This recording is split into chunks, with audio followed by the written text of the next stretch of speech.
Hola, bienvenidos a este video. Mi nombre es Kelvin Jeroán Maltés Martínez y el video trata sobre las infecciones de las vías urinarias. Como introducción tenemos que las infecciones de las vías urinarias (IVU) constituyen una de las enfermedades más frecuentes en las consultas de atención primaria. Suelen tener una mayor incidencia entre las mujeres, pero es la misma para ambos sexos a partir de los 65 años.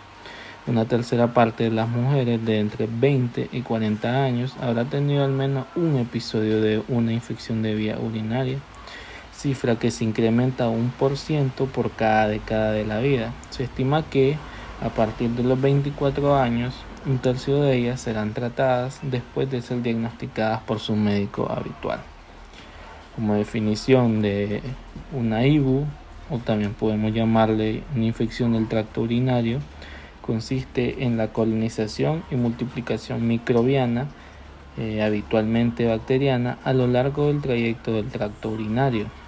Se denomina pielonefritis si afecta al riñón y a la pelvis renal, cistitis si implica a la vejiga y uretritis si afecta a la uretra y prostatitis si se localiza en la próstata.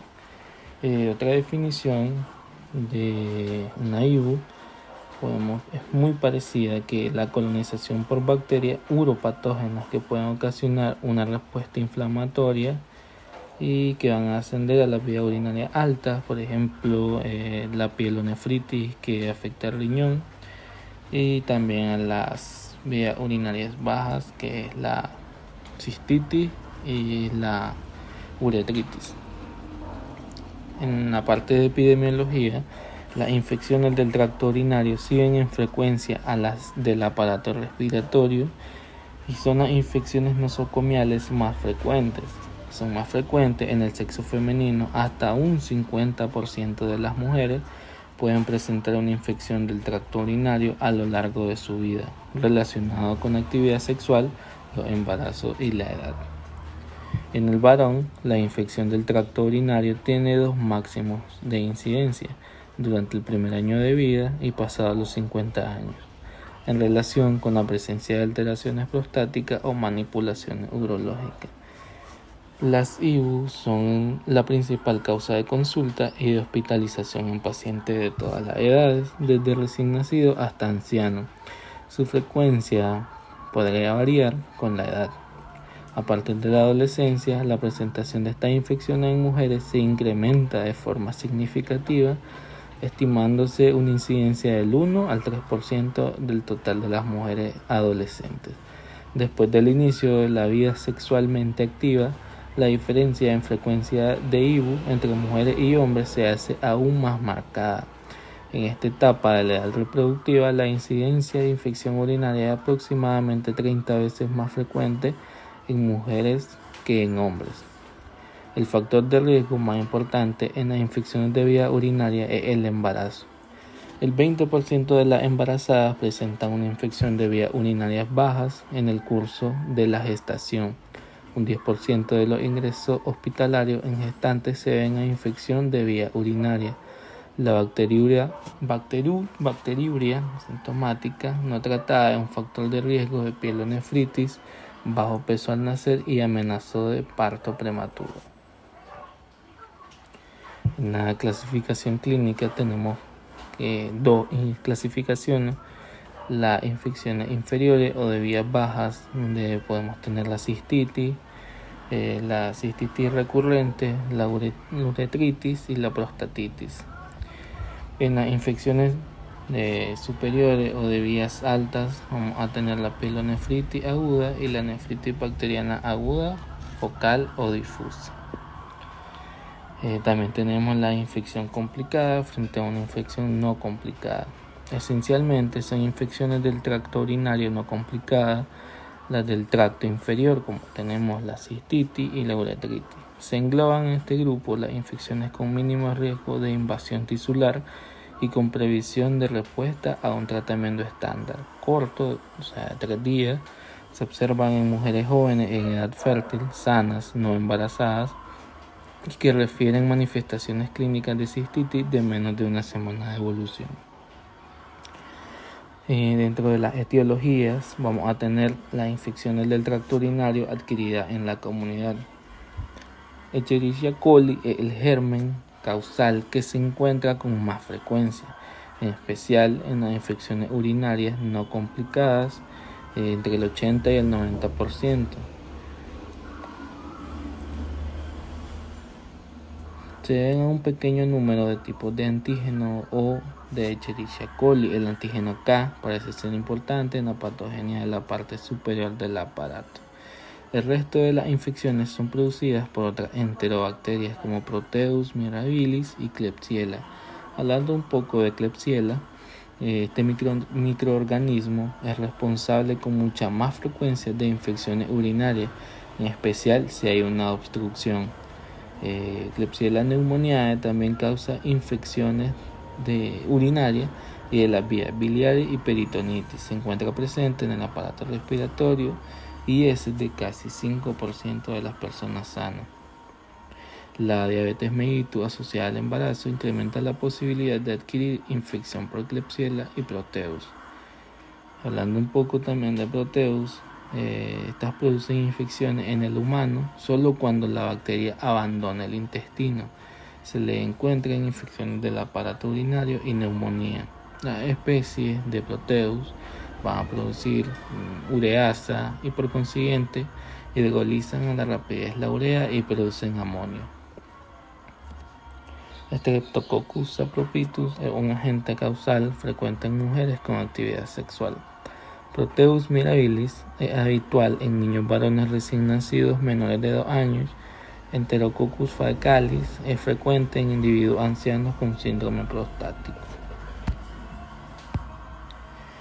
Y dentro de las infecciones del tracto urinario adquiridas en el hospital, tenemos que el Escherichia coli, el microorganismo que se aísla en el 50% de los casos. En el resto puede aparecer Enterobacter, Citrobacter, Pseudomonas aeruginosa, la Serratia, la Providencia, la Morganella y gérmenes gram positivos como ser la Enterococcus, Streptococcus, Staphylococcus epidermidis.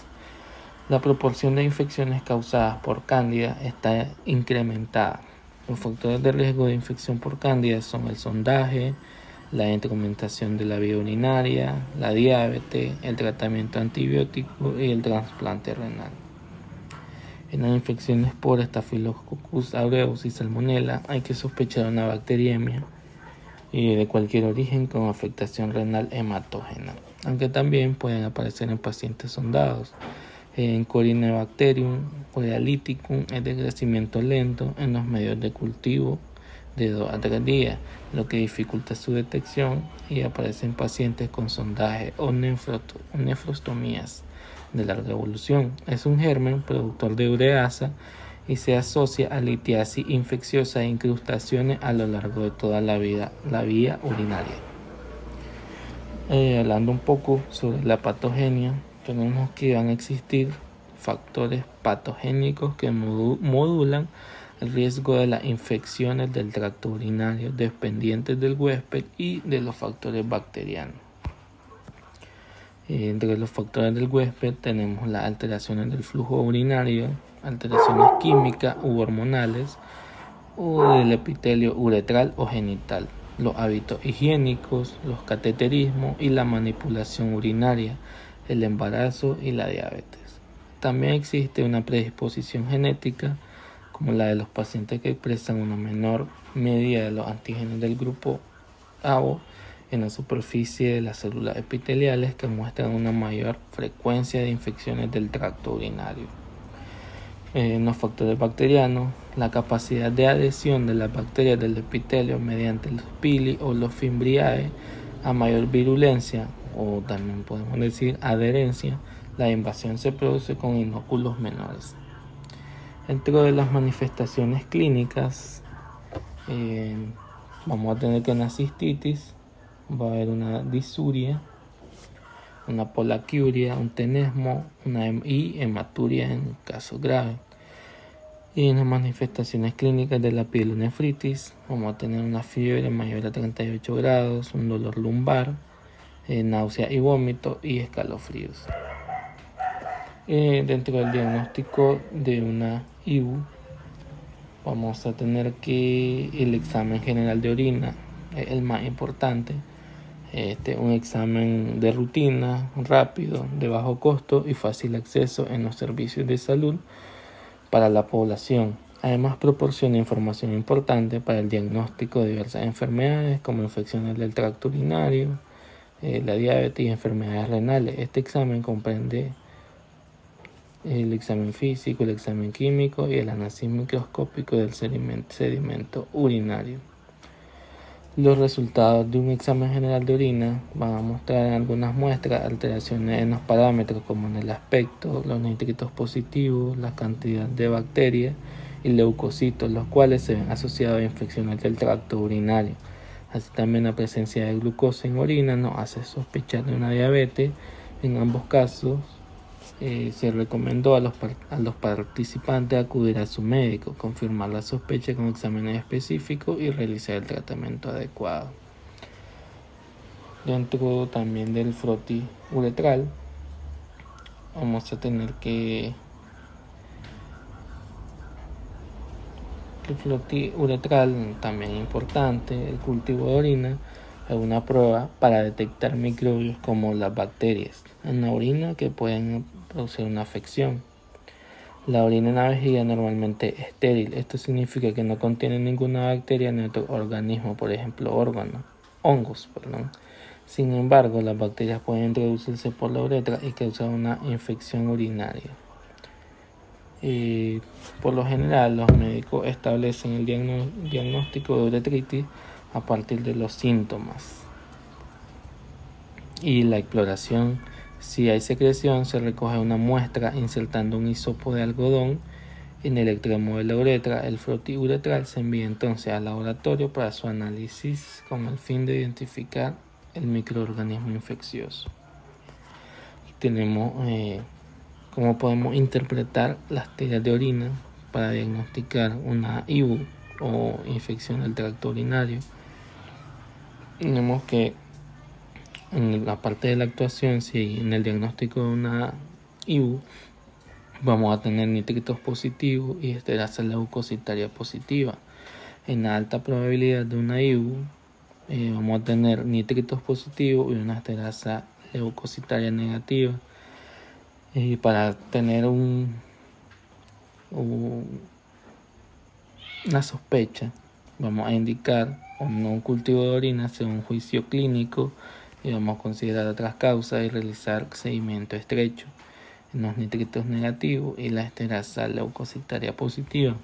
Una baja probabilidad de una IBU van a estar los nitritos negativos y la esterasa leucocitaria negativa. En la parte del tratamiento, el tratamiento antibiótico debe adecuarse al agente etiológico más frecuente. En este caso, la Escherichia coli, así como a las tasas de sensibilidad microbiana de cada zona. Deben de evitarse aquellos antibióticos que presentan más de 20% de resistencia a la Escherichia coli. Le siguen en frecuencia Klebsiella, Proteus mirabilis y Enterococcus, más frecuentes cuanto mayor es la edad del paciente. En la cistitis no complicada, las pautas cortas de antibióticos han demostrado tasas similares y de curación a las pautas largas con menos efectos secundarios y mayores tasas de cumplimentación.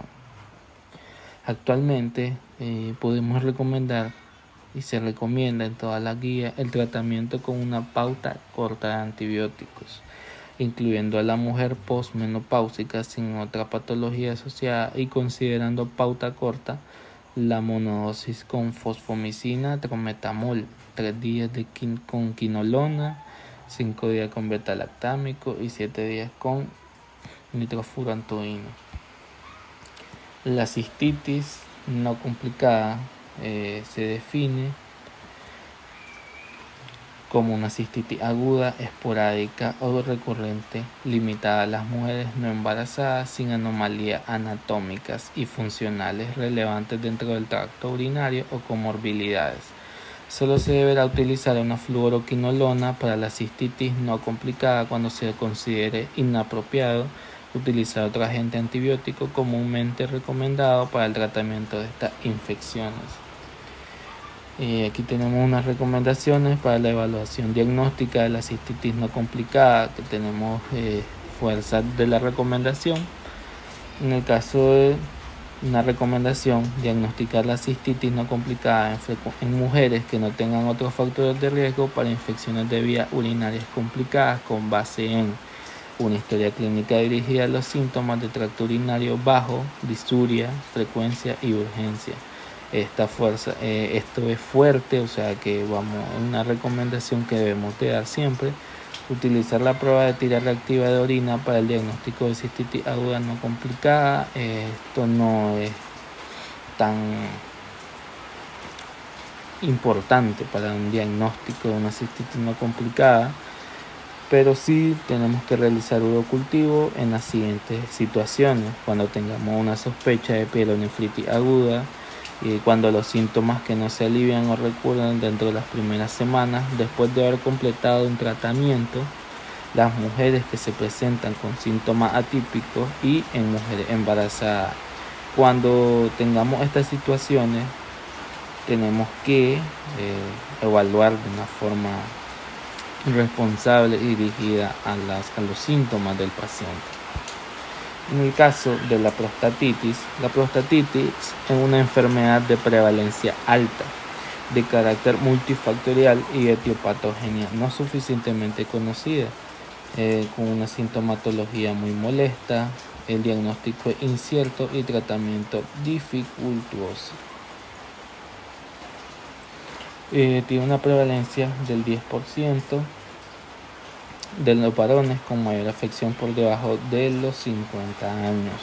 En el 11,5%, que por encima de esta edad va a tener un 8,5%. Los síntomas más representativos: vamos a tener la hipertermia, el malestar general, la postración, el síndrome miccional e intenso dolor perineal, suprapúbico, pélvico y genital.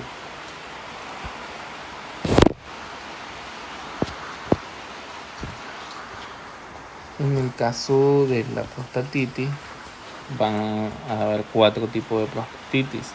La prostatitis bacteriana aguda, que es una infección bacteriana de la próstata que suele estar acompañada de síntomas repentinos y graves.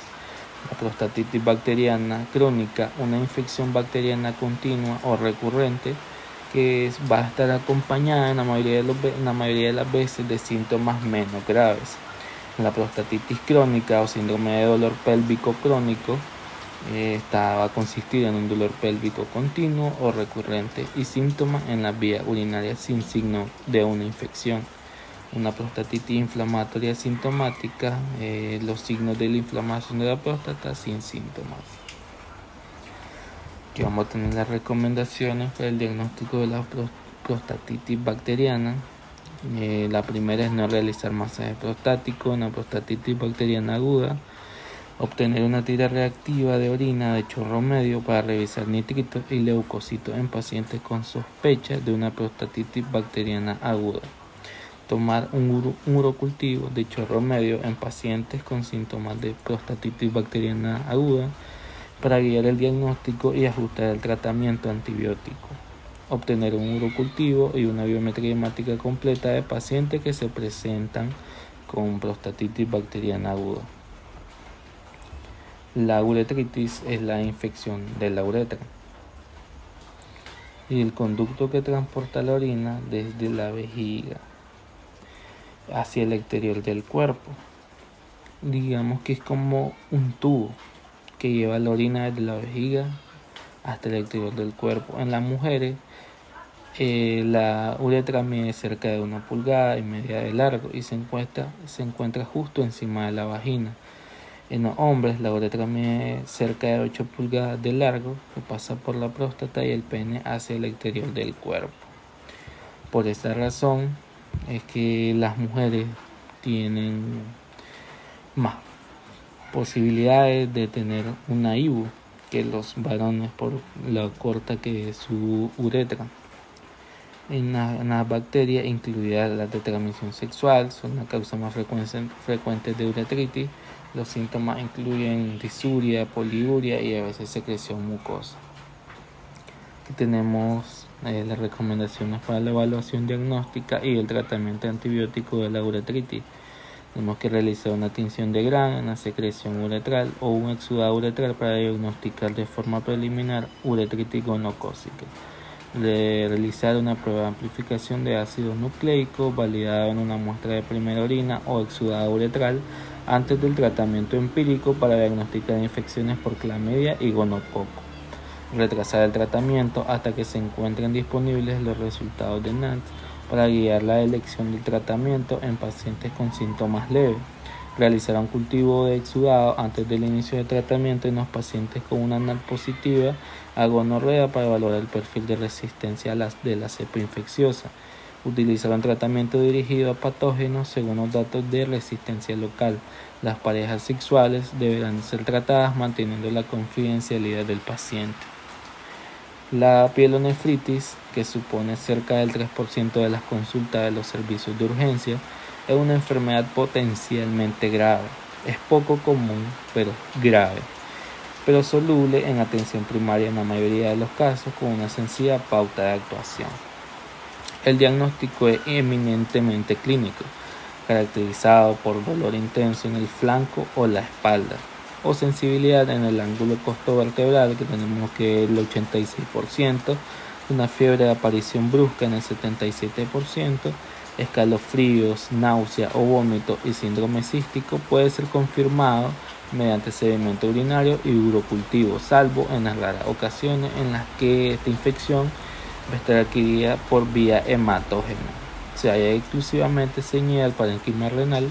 En este caso tampoco existirá un síndrome miccional. Como conclusión, las infecciones de las vías urinarias siguen siendo una de las formas más comunes de infección en la comunidad. Son una preocupación importante y causan una carga personal y social sustancial debido tanto a su prevalencia como a la capacidad de los microorganismos para compartir estos mecanismos de resistencia. La carga de las infecciones urinarias, tanto en las personas como en la sociedad, es multifactorial y es probable que aumente en el contexto de la resistencia a los antibióticos.